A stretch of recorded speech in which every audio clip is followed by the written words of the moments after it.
Hey guys, guess who's back? Thought I'd make a video.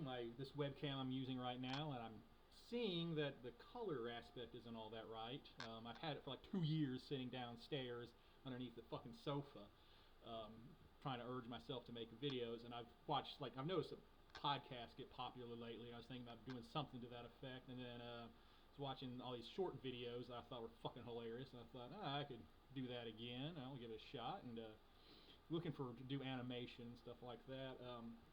But I figured I'd tell a funny story while I'm sort of getting my wits about me.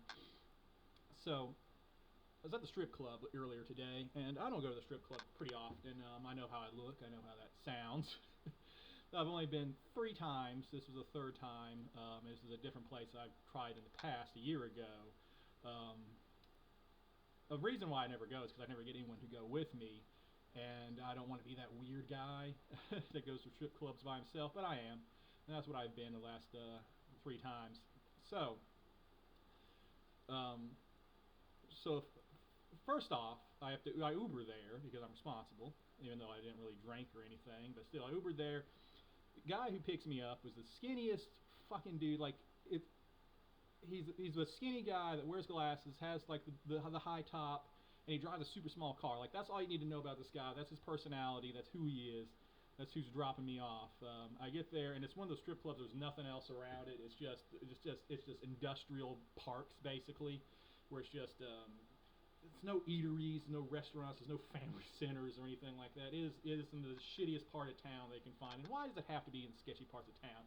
It's already a strip club. Can we have strip clubs in nicer parts of town, for God's sakes? Anyway. So here in Charleston, most of the strip clubs are located in one area, and it's like the shittiest part of Charleston, South Carolina, completely.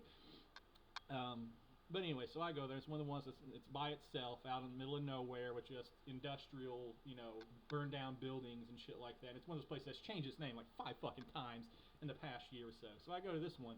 What's great about this one, it's smaller and it's a lot more hands-on. Like, the girls actually, are like really touchy-feely and everything. That's great and that's wonderful. That's what you want when you go to a strip club.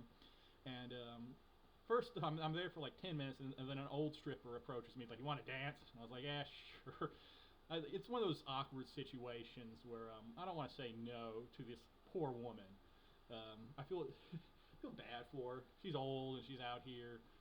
Her feet probably hurt. I could hear her. I did give a dance from her, and I could hear her bones popping as she's like moving around and shit, like her knees snapping here and there. And all these women to wear the giantest fucking boots you can imagine. They're all 5 foot, all of them. But when I put the boots on, they're my height, 6 foot.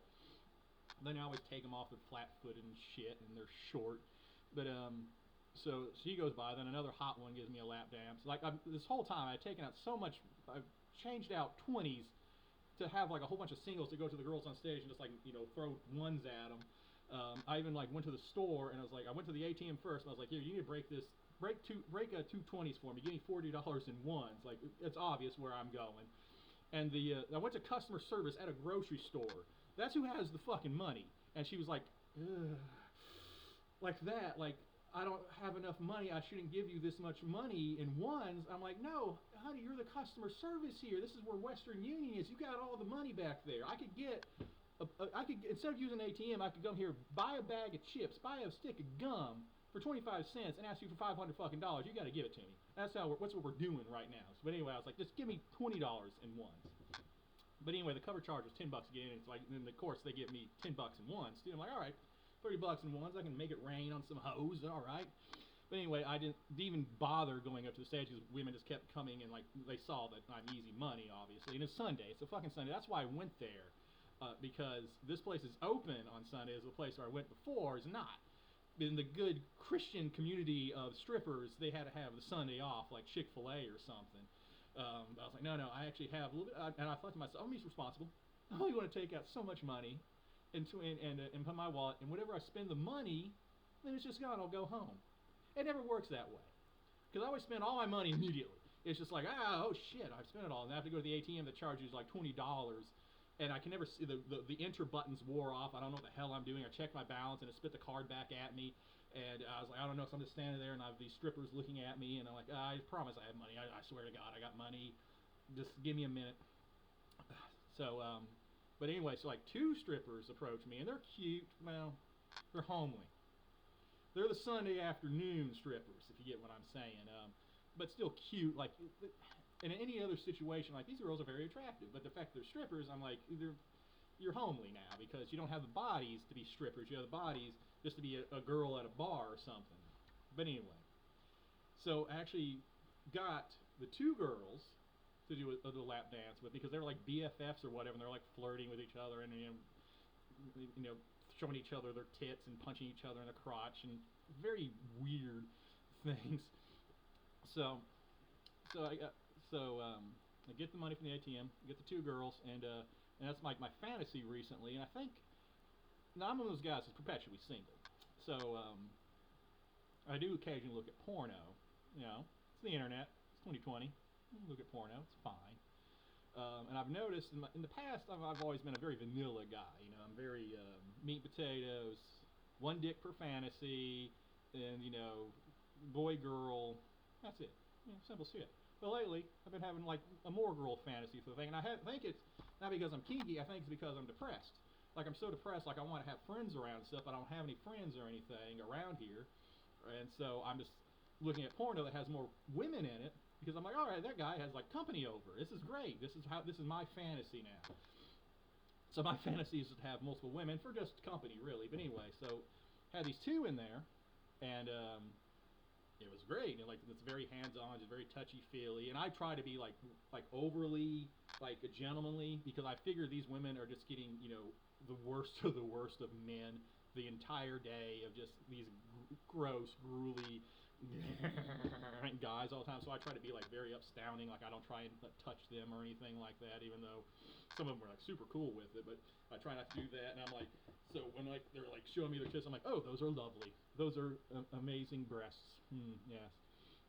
But anyway, these two girls are giving me the lap dance, and I already said like I got two dances. I know one's not going to be enough for two girls, and also why can't they play Freebird at fucking strip clubs? No, it's always this 2-minute like Latino music or Eurotrash shit that I've never heard of before in my life. But they're all like, play Freebird for like a good 10-minute song so I can have a decent lap dance. That should be a fucking option. You go in the VIP room or something. We're not worried about what the club's playing anymore. No. Billy wants some hardcore shit going on. All right. I said Freebird, but there's plenty of power metal bands out there that have like 20-minute songs. Give me some of that shit, all right? Not this bullshit songs I've never heard of before. Here's the thing about this place, because this is my fourth lap dance there for the night. It was my last lap dance because it's so fucking expensive. Like I'm going to be homeless here soon just because of this shit. They shove their pussies like right in your fucking face. It's just like all. Where'd it go? Lost my hat. All this animation. You don't know what's going to happen.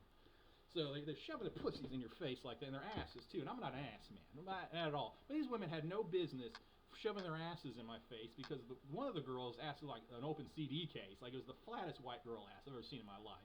And I'm not even an ass man. You don't have to worry about that. I'm a tit man.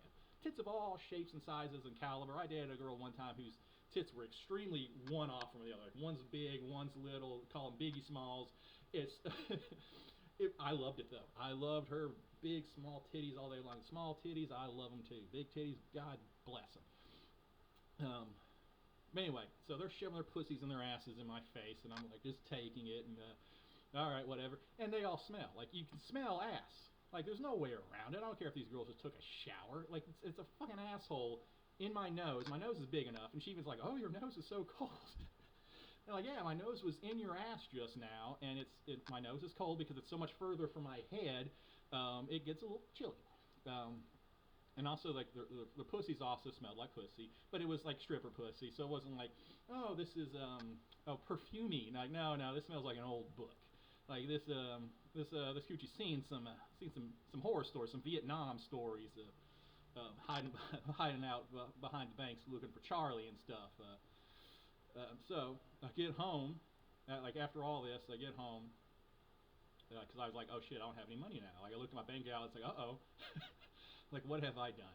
So I hurry my ass home, and then I'm sitting there, and I'm like, I still smell ass. Like there's still ass I'm smelling. It's like I smell my hands, like did I touch them too hard or something? No, that's not my hand. That's not my hand. And it's just occasionally I just get a whiff. Shirt? No, I changed my shirt. What's going on here? I think it's my beard. I think that they shove their crotches and their asses so deep into my face that the smell was rubbed off onto my flavor saver here, and I'm just keep smelling just random fluffs of ass from these trashy southern belles. So I had to take a shower.